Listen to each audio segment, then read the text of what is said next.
is going on over the skies of North America. The number of mostly unidentified objects shot down by the U.S. military reached 4 by Sunday afternoon. According to the Pentagon, the most recent shootdown took place 20,000 feet over Michigan's Lake Huron. So I'm not going to categorize them as balloons. We're calling them objects for a reason. Certainly the event off the South Carolina coast for the Chinese spy balloon, that was clearly a balloon. These are objects. I am not able to categorize how they stay aloft.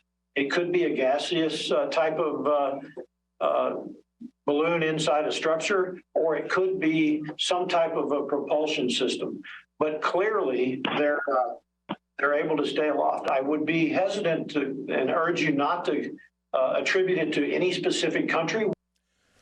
Defense officials suspect it was the same unidentified object that was apparently spotted over Montana on Saturday evening. U.S. fighter jets also shot down unidentified objects on both Friday and Saturday. The former was just off the coast of Alaska, and the latter was over Canada's Yukon Territory.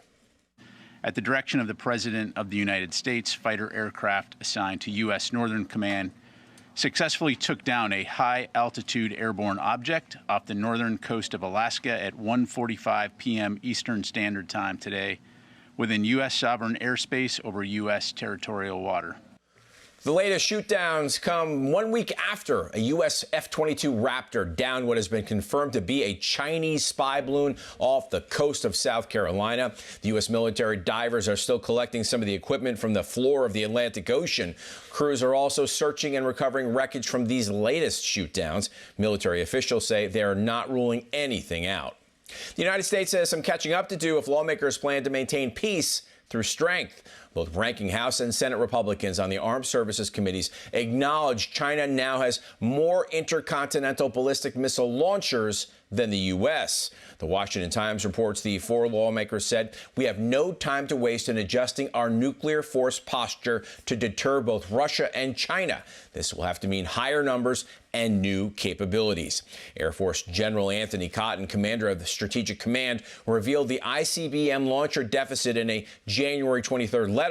America does retain an advantage in active long-range missiles and missile warheads. And the other more immediate threat from China is fentanyl. Friday, Iowa Senator Joni Ernst told CBS News that Chinese are selling the precursor chemicals to make fentanyl to the Mexican cartels, and the cartels are selling fentanyl across the United States. Now, Luke, it seems like every day now we're shooting some high-altitude object out of our skies, and it's making a lot of Americans nervous. Now we learn that China now has more intercontinental ballistic missile launchers than the U.S. does.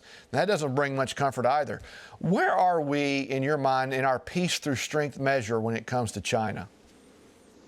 Well, the problem is we're lacking in the strength department. When China looks at us, they have to laugh. When they look at our commander-in-chief, they see someone who is bumbling and stumbling all over the place. And I'm not an expert in foreign policy or national defense, but if I were a foreign country trying to invade a sovereign country or encroach on their space, before I send over the actual bombs and the actual weapons, I would send over balloons. I would send over dispensable objects. And I hope that's not what's happening here, but it's very possible. I think that China is trying to test us and provoke us. And all the while they're building up their military, we're over here arguing about whether or not we're going to have the correct pronouns. If they ever attack us with microaggressions or misgendered pronouns, then we might be prepared. But while we're over here trying to figure out whether we should call each other they, them, they could be sending over the boom booms.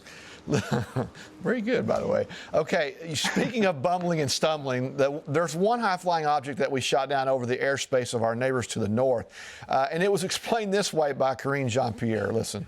We didn't do it on our own. We did it clearly in step with Canada. Luke, Canada is a new way to describe the land of Prime Minister Trudeau, is not? That's interesting.